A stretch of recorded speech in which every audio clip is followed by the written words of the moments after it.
Alex Cosper here with Dan Shively as we reminisce about some of the great times you've had on the air and in the air.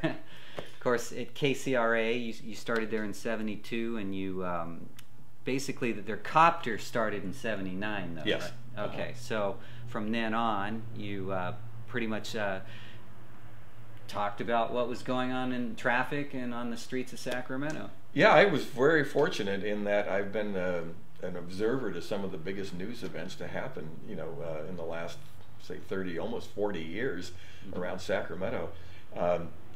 We mentioned, radio. As I had told you, I was hired as a producer, not on the air, producing the morning news block. Okay. I wasn't even there a week, and I went to the air show where the F-86 crashed. And that was the first time I was actually on the air. In fact, I was so new to the organization. Are you talking about the Farrell's ice cream? Yes, the Farrell's ice cream. That happened in '72. Yes, September of '72. I had been working a week, and I was just at the air show and watched it happen. Yeah. And I was there so little, I was there so soon, I didn't even know the inside numbers to the station. So I ran across the street, right across from Farrell's, and I just knocked on a door and introduced myself and asked if I could use their phone. And I had to call I had to look up the request line in the phone book and call that, and fortunately the disc jockey answered. And wow. He said, "Call back on this number," and I did, and I had the first reports of that crash. Really? And then Really? Channel 3 showed up, the TV side showed up, and I was sent to the Med Center with a photographer and did some interviews over there with some survivors. And that was kind of my welcome to Channel 3. What about the pilot? Did you interview him? I tried. Yeah. He wasn't in the mood for Right. talking, though. Right. That was a terrible crash. Oh, it was. It was horrible. It wiped 22. Out, yeah, 22 24 people or died. 22 people died in that. Sure. And then after that, I think they boarded up Farrell's and never used. Am I right? It was that they never the same. Yeah. People had made attempts, and now it's the headquarters for police and fire. Okay. In the city, with a couple of small businesses in it. Okay. And then a few months after that, April of '73, the Roseville train explosion. I remember that. Yeah. So I was over that. Ironically, that was the week my mother passed away, and we had her funeral the day before. I'm in Vallejo, and I get a call saying, "Are you going to come back today?" Well, I was anyway, but so I rushed back as soon as I could, and I spent 8 hours over that in an airplane doing radio reports. And it just seems, and that was still in the radio days, when we started getting, TV coverage in the helicopter. It was looked at. It was really funny because it was criticized by a lot of people and by the other stations as just going to be a toy. And I think the first time, shortly after we got the helicopter, a couple of levees broke in the Delta, and we had flooding down there, and that was the only way to get there and to cover it.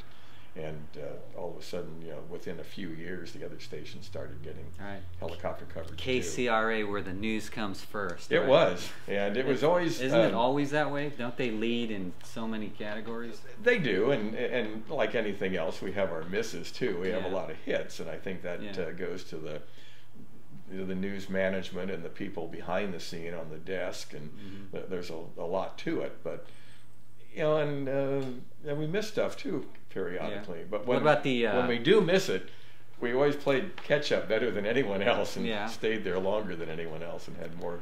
What resources. about, were you? Did you cover the earthquake of '89? It didn't really affect Sacramento much, but it didn't. And surprisingly, that was a short time when I was really not flying. I flew for from '79 until probably '89, and then I was full-time anchor for a very short time, a couple of years. And at that time, I was doing the morning news, and I was home. I had gotten off shift, and I was home. I remember it vividly. I'm sitting home writing out checks because I was the treasurer of the kids' PTA. No, really.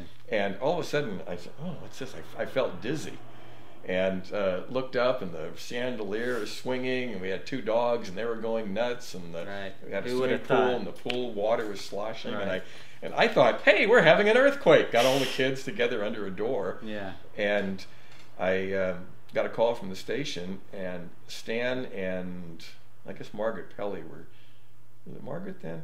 Yeah, were the main anchors. They stayed on till midnight, all the way through. Okay. I came on at midnight and stayed on the anchor desk until noon, and then they came back again. So wow, it was all I didn't start marathon. Yeah, I didn't fly on that until some of the aftermath. Actually, I did go back to flying for a time the next couple of weeks, and so we were doing constant stories on, the aftermath of the earthquake. And as you recall, everything was so focused on San Francisco and Oakland, that it wasn't until 2 or 3 days later that they, realized all this devastation in Santa Cruz and Watsonville down there. And so we made a lot of trips down there. Okay. But so did KCRA send you on a lot of special assignments? Yeah, we did, and we used it a lot more in those days too than we do now, or than we did do recently, because of we owned and operated the helicopter, so we had a lot more freedom, as if we were leasing it from someone else. Okay. So there were a lot of stories that you saw on Channel 3 during the 80s and into the 90s that you didn't even realize the helicopter was a part of, because it was just a taxi service. I'd take a crew somewhere, drop them off, and maybe we'd get a few aerial shots, or maybe not, and then get back, and we'd a lot of times feed the video back on the way back from the helicopter.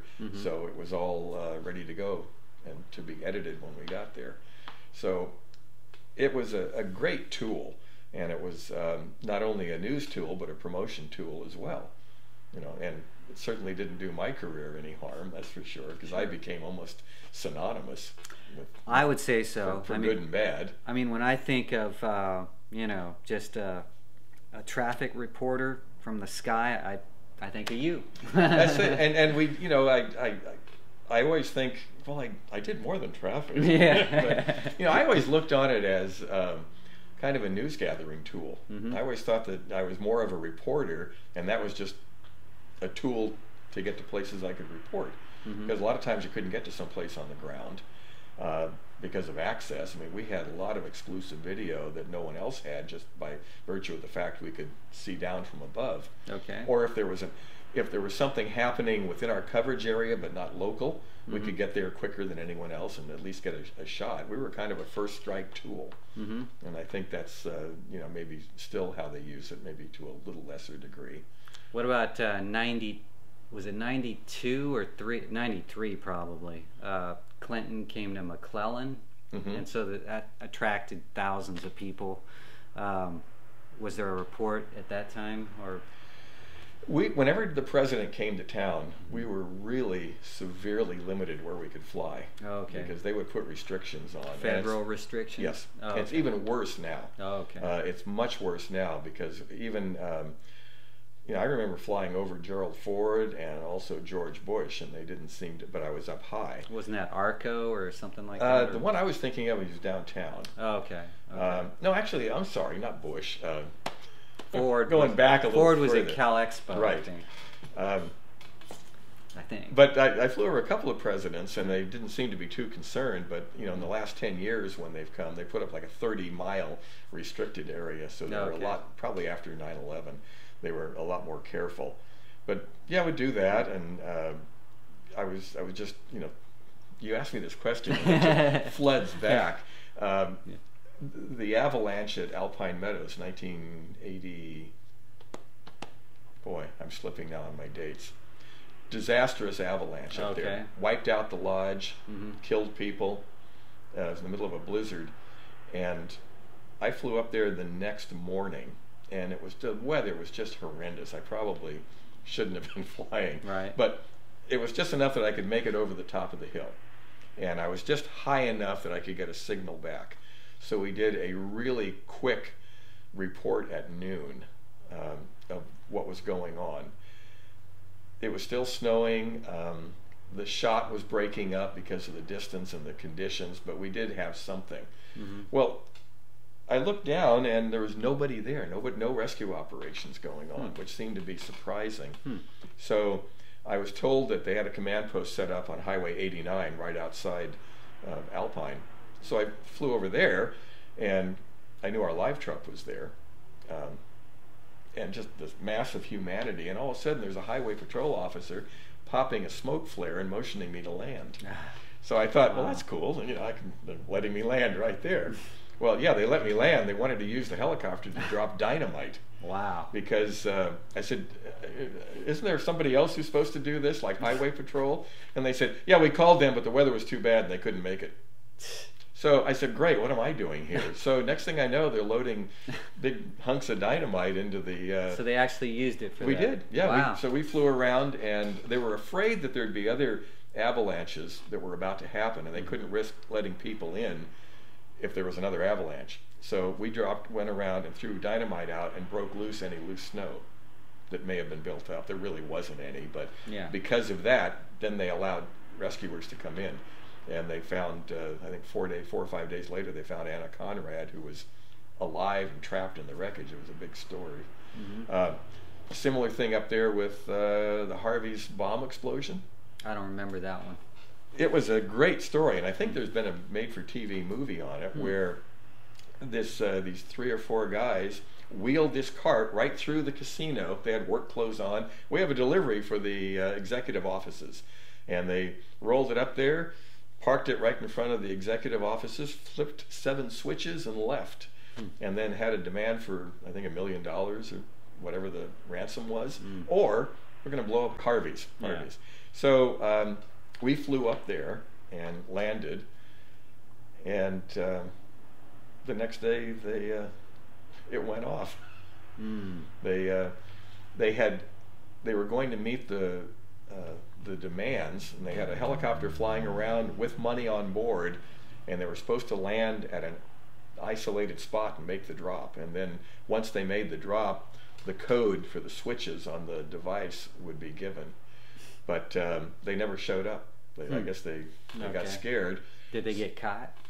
Eventually, but it took a long time. Wow. It took nearly, I think, 1.5 years or 2 years. It was really good work by the FBI. But the FBI didn't, they didn't want to risk disarming it, so they just tied a line to it and moved it, and it blew, half of Harvey's out. And that was a big story. But the interesting thing about that was before satellite. Okay. So we didn't have live coverage of the actual explosion, but we had live coverage from the ground, and nobody around here could figure out how we did it.